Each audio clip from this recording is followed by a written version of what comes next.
Assalamualaikum warahmatullahi wabarakatuh. Selamat pagi kelas 4C. Bagaimana kabarnya hari ini? Baik-baik saja, semuanya sehat, semuanya siap untuk mengikuti pembelajaran? Ya, sebelum kita mulai pembelajaran kita kali ini, marilah kita berdoa terlebih dahulu. Berdoa menurut agama dan kepercayaan masing-masing. Berdoa dimulai.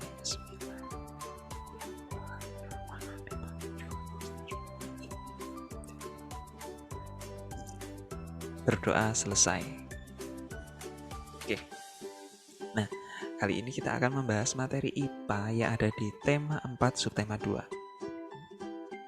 Ya. Untuk tema 4 ini kita membahas tentang pekerjaan. Nah, jadi ini ada sebuah pekerjaan ya. Nah, pekerjaannya ini coba kita lihatnya. Pekerjaan ayahku adalah seorang nelayan. Aku sangat bangga dengan ayahku. Apa kamu tahu alasannya? Nah, coba kita baca. Ayah bekerja sebagai seorang nelayan tradisional. Ayah tinggal di kampung nelayan. Ayah pergi melaut pada malam hari. Ayah membawa sampan dan jaring untuk pergi berlayar. Saat berlayar, ayah harus menghadapi ombak dan badai di laut. Karena hanya menggunakan sampan, ayah tidak dapat pergi melaut terlalu jauh. Tangkapan ikan ayah kadang banyak, kadang sedikit. Semua bergantung pada cuaca. Sampan ayah tidak bermesin, ayah tidak perlu membeli bahan bakar. Aku mendengar sekarang ada nelayan yang modern. Kapalnya lebih besar dan menggunakan bantuan mesin sehingga tidak mudah terguncang ombak. Kapal ini menggunakan mesin sehingga memerlukan bahan bakar. Banyak pemilik kapal tidak memedulikan penggunaan bahan bakar. Ada yang boros sehingga mencemari lingkungan perairan. Mereka bisa berlayar ke laut lepas sehingga tangkapan ikannya banyak. Alat penangkap ikan mereka berupa jaring dan juga radar yang bisa mendeteksi kumpulan ikan. Bahkan ada yang menggunakan bom. Nah, ini tadi ada seorang anak punya ayahnya merupakan seorang nelayan tradisional yang pergi melaut itu menggunakan sampan dan jaring. Nah, kadang juga menggunakan pancing nelayan tradisional itu. Nah, kemudian kapalnya itu tidak bermesin sehingga tidak bisa melaut jauh-jauh, hanya di sekitaran pantai, masih di sekitaran pantai, tidak bisa ke laut lepas. Nah, kemudian ada yang namanya nelayan modern yang menggunakan kapal lebih besar. Nah, kapal lebih besar menggunakan kapal yang bermesin. Nah, terus alatnya yang digunakan ada jaring, radar, kadang juga menggunakan bom. Nah, seperti ini. Oke, dari situ bisa kita simpulkan kira-kira nelayan yang lebih ramah terhadap lingkungan, lebih menjaga lingkungan yang mana? Apakah yang bisa mengambil ikan lebih banyak seperti nelayan modern, atau nelayan tradisional seperti ayahnya tokoh siapa yang tadi yang bercerita ini? Ya, dari situ kita mendapat gambaran kalau yang lebih ramah itu pastinya adalah nelayan tradisional. Tapi karena sekarang itu teknologi sudah berkembang, jadi tidak ada salahnya untuk menjadi nelayan modern, tapi harus memperhatikan apa? Memperhatikan kalau menangkap ikan itu tidak boleh, bagaimana sih? Tidak boleh terlalu banyak. Nanti misalkan kalau mengambilnya terlalu banyak bisa mengakibatkan yang namanya sumber daya alam ikan itu ya bisa habis. Nah, seperti itu kalau terlalu diambil terlalu banyak. Oke, sekarang kita buka di halaman 54. Coba kita jawab pertanyaan-pertanyaan di sini. Apa yang digunakan oleh nelayan tradisional untuk menangkap ikan? Kira-kira apa tadi? Ya, perahunya menggunakan sampan. Oke. Jaring. Oke. Lalu bisa menggunakan apa lagi? Menggunakan pancing. Nah, tapi pancing juga sudah jarang karena terlalu sedikit kalau pancing itu. Lalu yang kedua, apa yang digunakan oleh nelayan modern untuk menangkap ikan? Nah, yang digunakan adalah kapal bermotor. Oke. Lalu menggunakan jaring dan juga radar. Nah, fungsinya radar di sini untuk apa sih? Ada yang tahu? Nah, radar itu fungsinya adalah untuk mendeteksi tempatnya ikan itu berada di mana. Jadi, kalau diketahui misalkan tempatnya ikan itu ada di titik A, nah, kapalnya akan bergerak ke titik A, lalu jaringnya dibentangkan di situ dan bisa diangkat untuk menangkap ikan yang ada di situ.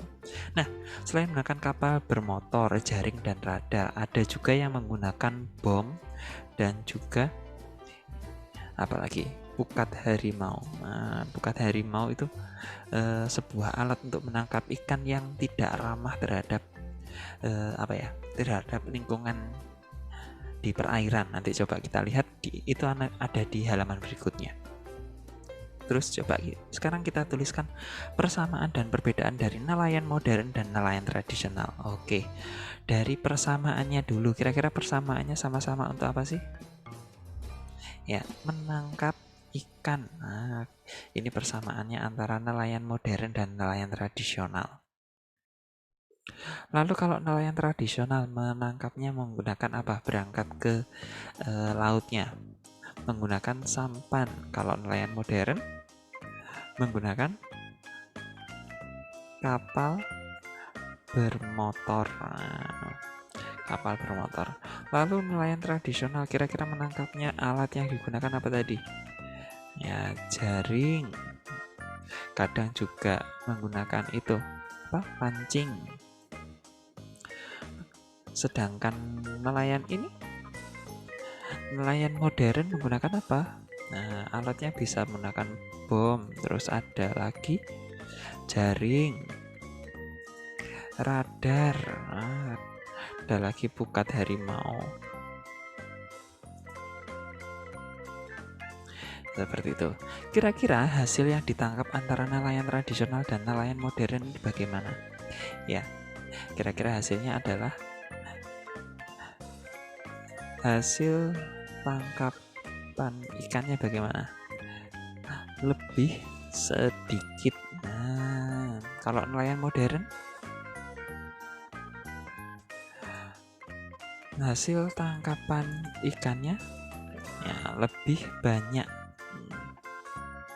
Oke, jadi seperti ini kira-kira perbandingan antara nelayan tradisional dan nelayan modern. Sekarang coba kita lihat.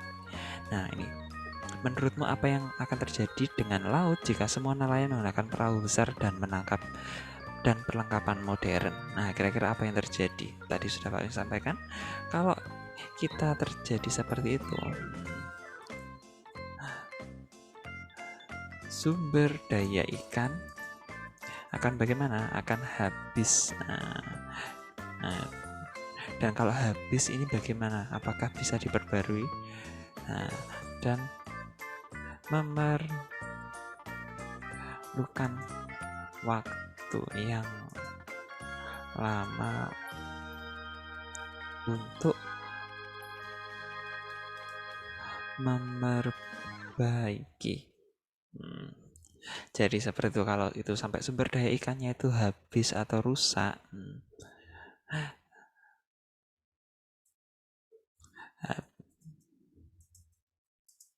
nah, jadi akan memerlukan waktu yang lama untuk memperbaikinya. Misalkan yang rusak itu nanti kan ada yang pakai bom seperti ini. Nah, ini nggak cuma ikannya yang habis, tapi juga terumbu karangnya itu juga ikut rusak. Jadi kalau sudah rusak seperti ini, butuh waktu yang lama untuk mengembalikannya supaya terumbu karangnya itu kembali seperti sebelumnya dan ikan-ikannya bisa tinggal di situ lagi, tuh butuh waktu yang lama. Bagaimana seharusnya para nelayan mencari ikan supaya kelestarian ekosistem tetap terjaga? Nah, seperti yang Pak Wisnu sampaikan tadi sebelumnya, bagaimana kira-kira? Oke, boleh saja memakai perlengkapan menangkap ikan yang modern. Nah, tapi bagaimana? Tapi harus memperhatikan lingkungan agar tidak rusak dan ikan tidak habis. Seperti itu. Jadi boleh menggunakan alat-alat yang modern, tapi tidak boleh sampai merusak lingkungannya, tidak boleh sampai terumbu karangnya itu hancur. Nah, kalau memakai bom itu kan pasti merusak terumbu karangnya bisa sampai hancur. Itu berarti boleh digunakan apa tidak? Ya jelas saja tidak boleh. Seperti itu.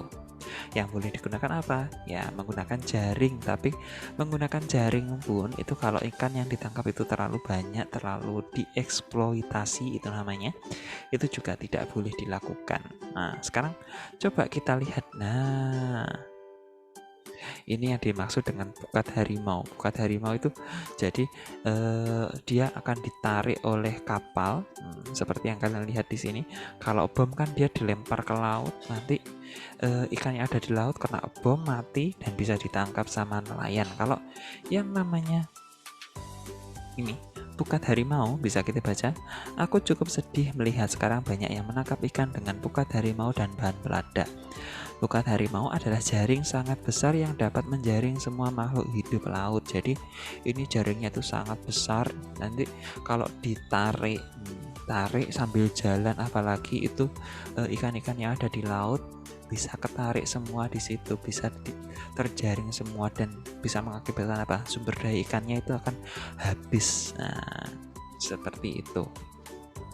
Bom ikan adalah bahan peledak untuk menangkap ikan. Cara ini dapat menyebabkan hancurnya terumbu karang. Nah, seperti yang Pak Wisnu sampaikan tadi, bom ikan itu bisa menghancurkan terumbu karang. Kalau terumbu karangnya hancur, kira-kira ikan mau tinggal di situ apa tidak? Tentu saja tidak. Nah, kira-kira kalau seperti itu yang dirugikan siapa?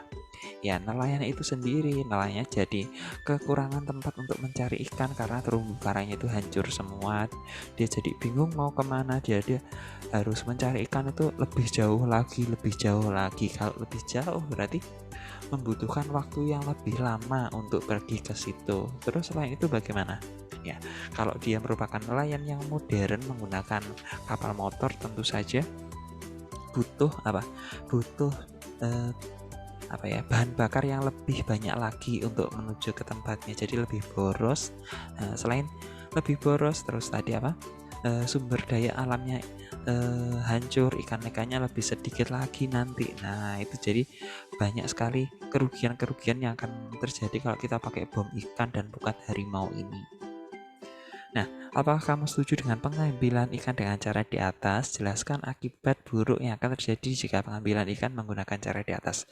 Nah, apa yang sudah Pak Wisnu sampaikan tadi, silakan kalian ringkas dan tuliskan di sini di halaman 55 ini. Oke, itu tadi tentang ikan. Sekarang kita berlanjut tentang sumber daya alam yang lain. Coba dibuka di halaman 72. Nah, melompatnya agak sedikit jauh ini. Pak Wisnu bacakan. Pernahkah kamu berpikir para pekerja membuat pensil? Pensil awalnya adalah sebuah alat tulis dan lukis yang terbuat dari grafit murni atau karbon yang berasal dari alam. Sayangnya, grafit murni cenderung rapuh dan mudah patah. Seiring perkembangan zaman, saat ini dibuat pensil yang merupakan campuran dari grafit dan tanah liat. Proses pencampuran ini dibalut oleh media kertas atau kayu. Cara membuat pensil saat ini adalah dengan menghancurkan grafit dan tanah liat menjadi bentuk bubuk, kemudian dibakar selama kurang lebih 3 hari.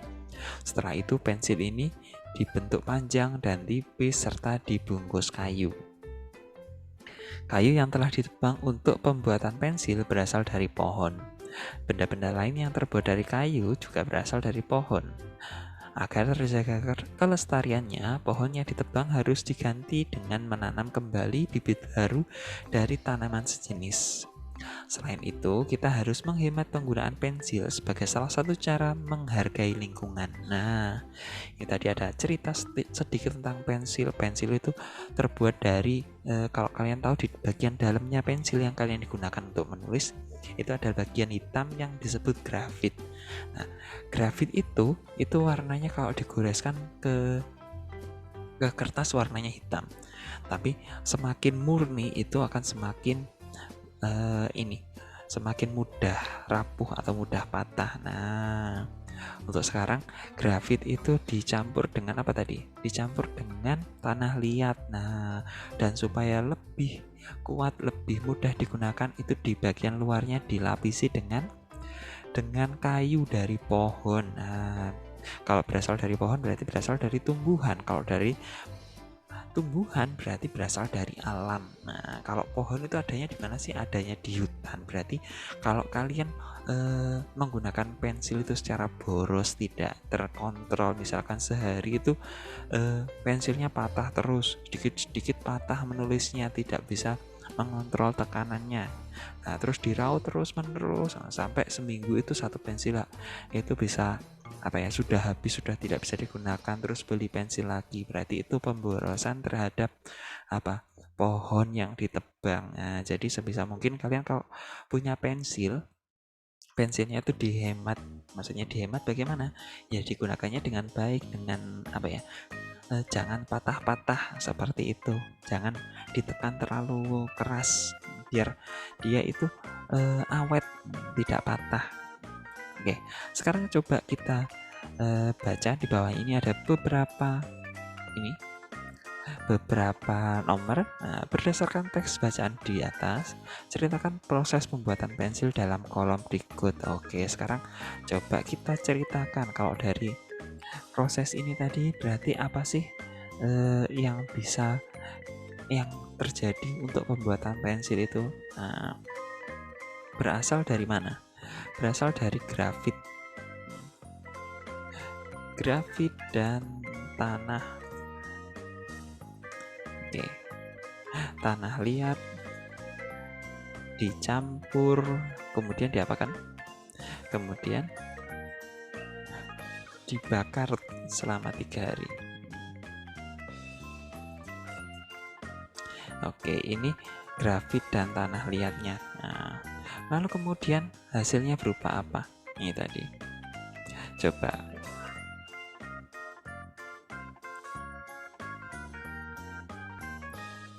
Nah, terus kemudian setelah dicampur dan dibakar selama 3 hari, dibentuk panjang, pipih, dan dibungkus kayu. Nah, oh iya, ini nggak langsung di grafit dicampur. Coba kita baca. Nah, kemudian dibungkus oleh media kertas.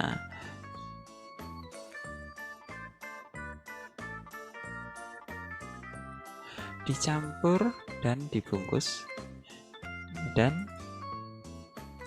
dibalut media kertas atau kayu. Nah, ini yang pertama. Kemudian apa lagi selanjutnya?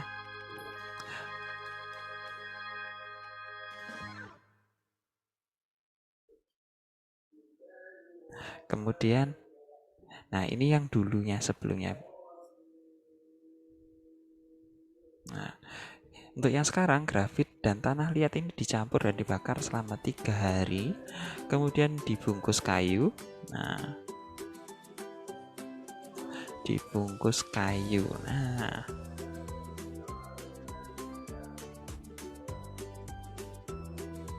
oke. Oh, bukan langsung dibungkus kayu tapi dibentuk panjang dulu. Nah, dibentuk panjang dan tipis.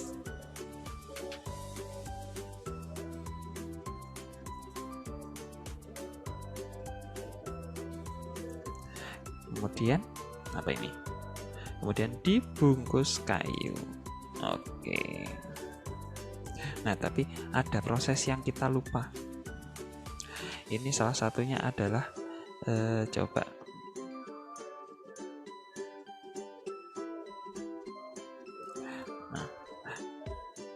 yaitu dengan jangan lupa juga ada proses yang namanya kayu itu harus diapakan sih? Kayunya pohon ditebang. Nah, dan juga menambang dan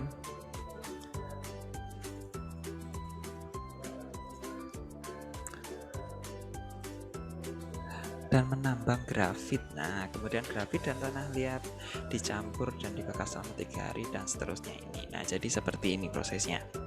Sumber daya alam apa yang digunakan untuk pembuatan pensil? Kira-kira apa tadi yang digunakan? Ya, yang pertama tentu saja ada kayu untuk pembungkusnya. Terus ada tanah liat. Nah, kemudian yang terakhir ada ini. Ada apa lagi tadi? Ada grafit. Nah, yang paling penting untuk menulisnya. Apa yang terjadi bila menggunakan pensil dan barang-barang lain yang terbuat dari kayu tidak dibatasi? Nah, oke. Sumber daya alam berupa kayu akan cepat habis. Nah, itu yang terjadi. Nah, berikan saran melakukan penggunaan secara hemat agar dapat menggunakan pensil secara hemat sebagai bagian salah satu cara untuk melestarikan lingkungan. Oke. Jadi yang bisa kita lakukan apa? Dengan menggunakan barang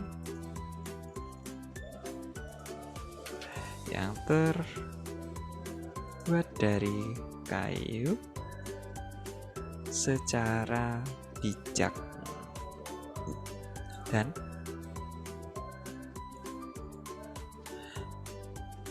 menggunakannya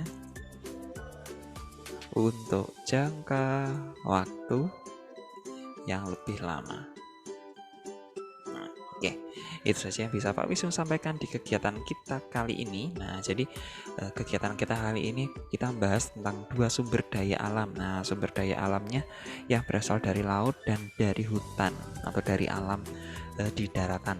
Ya, yang pertama tadi ada ikan. Bagaimana cara untuk ikan itu bagaimana ya tadi supaya lebih bisa bertahan lama, atau penggunaannya yang baik itu bagaimana sih? Nah, yaitu dengan cara nelayan itu menangkapnya tidak sembarangan atau tidak tanpa batas, atau kalau menangkap ikan itu dibatasi seperti itu. Kemudian ada sumber daya alam yang selanjutnya berupa ini kayu, terus ada tanah liat, ada juga grafit yang ternyata itu kalau digabungkan bisa menjadi pensil. Nah, selain pensil yang terbuat dari kayu itu juga ada berbagai macam, misalkan kursi atau pintu, lalu ada meja dan lain sebagainya, itu juga terbuat dari kayu.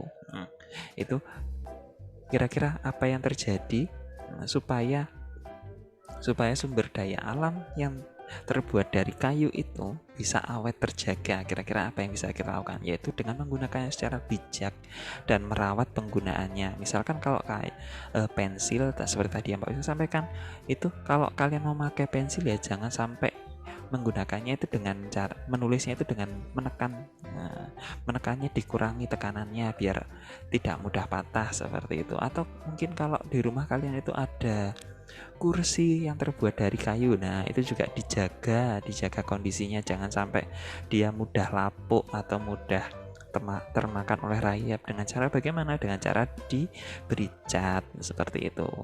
Jadi untuk menjaga barang-barang yang terbuat dari kayu itu supaya lebih tahan lama itu bisa dengan cara dicat. Nah, dicat, dipelitur dan lain sebagainya. Nanti bisa kalian tanyakan ke orang tua kalian untuk menjaganya biar awet itu bagaimana sih. Nah, oke, seperti itu saja yang Pak Wisnu sampaikan di kegiatan kita kali ini. Sebelum kita akhiri, mari kita berdoa terlebih dahulu. Berdoa menurut agama dan kepercayaan masing-masing. Berdoa dimulai. Bismillah.